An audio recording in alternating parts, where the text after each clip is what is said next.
आता याच पार्श्वभूमीवर काळाराम मंदिरामध्ये दर्शनासाठी पोहोचलेले आहेत। इथे त्यांच्या हस्ते काळारामाची आरती देखील पार पडणार आहे आणि यानंतर ते मनसे कार्यकर्त्यांच्या भेटीगाठी घेणार आहेत।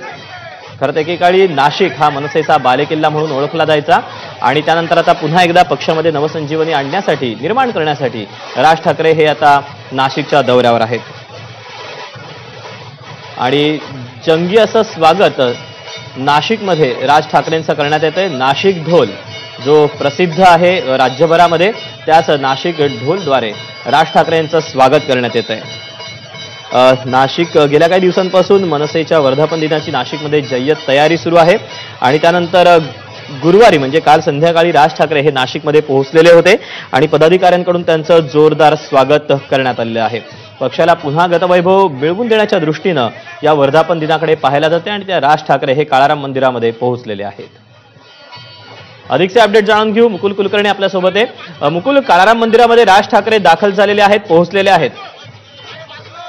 बरोबर, आता काळाराम मंदिराच्या मुख्य प्रवेशद्वार जे आहे पूर्व दरवाजा, त्या पूर्व दरवाजापाशी राज ठाकरे यांचा ताफा आलेला आहे।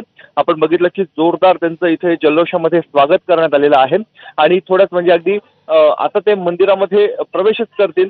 मंदिरामध्ये प्रवेश केल्यानंतर इथे महिला आहेत, महिलांच्या हस्ते त्यांच्यावर पुष्पवृष्टी ही केली जाणार आहे आणि त्यानंतर ते श्री काळारामाचं दर्शन घेतील, गाभाऱ्यामध्ये जातील, तिथे अभिषेक केला जाणार आहे, संकल्प सोडला जाणार आहे, श्रीरामाची आरती केली जाणार आहे आणि त्यानंतर महाराष्ट्र नवनिर्माण सेनेचे अध्यक्ष राज ठाकरे इथे वेगवेगळ्या संस्थांचे काही पदाधिकारी इथे आलेले आहेत। मग ते भजनी मंडळ असेल, पुरोहित संघ असेल, इस्कॉन मंदिराचे कोणी पदाधिकारी असतील, या